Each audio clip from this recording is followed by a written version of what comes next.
Hello दोस्तों, मैं वीरू आपका ऑनलाइन ट्यूटर। आज इस चैनल पे एक बार फिर से आ चुका हूँ एक बेहतरीन टॉपिक के साथ। आज का हमारा टॉपिक है वियतनाम संकट।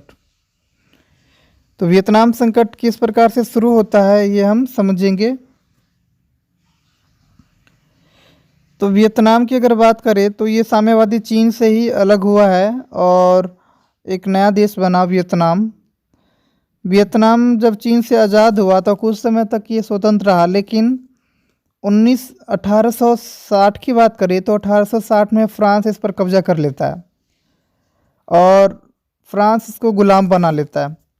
और जब ये गुलाम बनाता है तो वियतनाम का गुलामी काफ़ी लंबे समय तक चलता है। 1941 तक ये गुलाम रहता है फ्रांस का। यानी कि फ्रांस वियतनाम को कब तक गुलाम बना कर रखता है? 1860 से लेकर 1941 तक, यानी सेकेंड वर्ल्ड वॉर तक। दरअसल क्या होता है कि सेकेंड वर्ल्ड वॉर में फ्रांस पर आक्रमण कर देता है जापान, और जापान फ्रांस को हरा देता है और वियतनाम पर खुद कब्जा कर लेता है। तो इस तरह से फ्रांस का शासन हट गया और जापान का शासन आ चुका है और जापान वियतनाम को फिर से गुलाम बना लिया है। जब ये घटना होता है तो 1945 की बात है। 1945 में जापान के हिरोशिमा और नागासाकी पर अमेरिका ने परमाणु बम गिरा दिया, और परमाणु बम गिराने से क्या होता है कि जापान को हार का सामना करना पड़ता है, घुटने टेकना पड़ जाता है अमेरिका के सामने। और इसी वजह से जो जापान है वो उत्तरी वियतनाम को चीन के हाथों सौंप देता है और दक्षिणी वियतनाम को अमेरिका को सौंप देता है। उसी समय फ्रांस का मानना होता है, फ्रांस का कहना होता है कि इस पर तो सेकेंड वर्ल्ड वॉर के समय में मेरा नियंत्रण था, काफ़ी समय से मेरा नियंत्रण है ये वियतनाम पर, तो ऐसे में वापस मेरा ही नियंत्रण होना चाहिए। तो ऐसे में अमेरिका दक्षिणी वियतनाम को फ्रांस को सौंप देता है।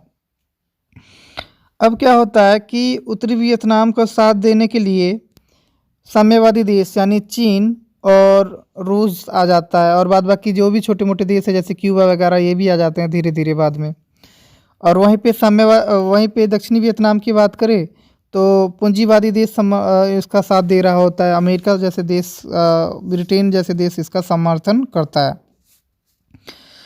तो अब सेकेंड वर्ल्ड वॉर के बाद जो वियतनाम है दो टुकड़ों में बंट चुका है, उत्तरी वियतनाम और दक्षिणी वियतनाम। और उत्तरी वियतनाम में साम्यवादियों का काफ़ी प्रभुत्व है और साम्यवादी देशों का समर्थन है। दक्षिणी वियतनाम की बात करें तो दक्षिण वियतनाम में पूंजीवादी देशों का प्रभुत्व है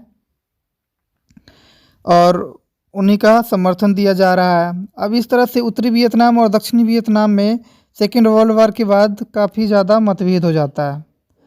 तो इसी मतभेद को, इसी संघर्ष को काफ़ी ज़्यादा तनावपूर्ण लड़ा जाता है। और लाओस है ये उत्तरी वियतनाम को साथ देने की सोचता है, और ये अमेरिका को बिल्कुल भी पसंद नहीं आता है कि लाओस है उत्तरी वियतनाम को साथ दे रहा है। और इसी वजह से जो अमेरिका सिर्फ और सिर्फ पहले उत्तरी वियतनाम से लड़ रहा था, अब अमेरिका उत्तरी वियतनाम और लाओस दोनों से ही अब लड़ना शुरू कर देता है। अब अमेरिका ने योजना बना लिया कि उत्तरी वियतनाम और लाओस पर बमबारी करेगा, और यही होता है कि हवाई योजना बनाया जाता है और हवाई हमला किया जाता है उत्तरी वियतनाम पे और लाओस पे। और इस तरह से क्या होता है कि लगभग 9 सालों तक, कब तक? 1964 से 1973 तक अमेरिका ने लाओस पर बम भारी मात्रा में गिराता है, उत्तरी वियतनाम पर भी गिराता है। अब इससे क्या होता है कि माना जाता है कि 9 सालों में 1964 से 1973 के बीच में लगभग 9 सालों में माना जाता है, अनुमान लगाया जाता है कि हर 8 मिनट पर लाओस पर अमेरिका ने बम गिराया था। तो ये काफ़ी बड़ी तबाही होता है, आप देख सकते हैं इस चीज़ को और समझ सकते हैं। और इस युद्ध में अगर बात करें तो अमेरिका ने लगभग 260 मिलियन क्लस्टर बम वियतनाम पर दागे थे, माना जाता है। और ये काफ़ी ज़्यादा बम होता है इराक की तुलना में। इराक से अगर तुलना किया जाए तो वियतनाम पर इराक की तुलना में 210 मिलियन अधिक ये क्लस्टर बम दागे गए थे। तो बहुत ज़्यादा खर्च किया गया था इस बमबारी पे अमेरिका के द्वारा। लेकिन क्या होता है कि इसमें अमेरिकी सेना भी काफ़ी ज़्यादा मारे जाते हैं और वियतनाम के लोग तो मारे जाते ही हैं। लेकिन इससे क्या होता है कि अमेरिका में इसका विरोध करने लगते हैं वहाँ की जनता कि अमेरिका भी खाम में टांग अड़ा रहा है वियतनाम में।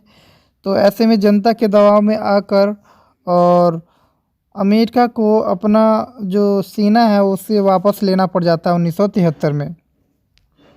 और 1973 में जब वापस लेता है तो उत्तरी वियतनाम है वो दक्षिणी वियतनाम पर अचानक हमला कर देता है और वियतनाम के जो दक्षिणी वियतनाम के जो राजधानी था उस पर कब्जा कर लेता है।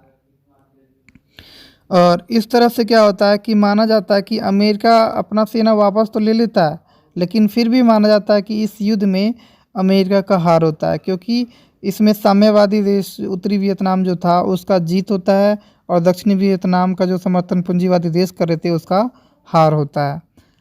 तो दोस्तों आई होप ये वीडियो पसंद आया होगा। अगर आया होगा तो प्लीज़ लाइक शेयर कमेंट और सब्सक्राइब कर दीजिएगा और साथ ही बेल आइकन को भी दबा लीजिएगा ताकि हमारा न्यू वीडियो का नोटिफिकेशन जल्दी मिल जाए आपको। Thank you so much.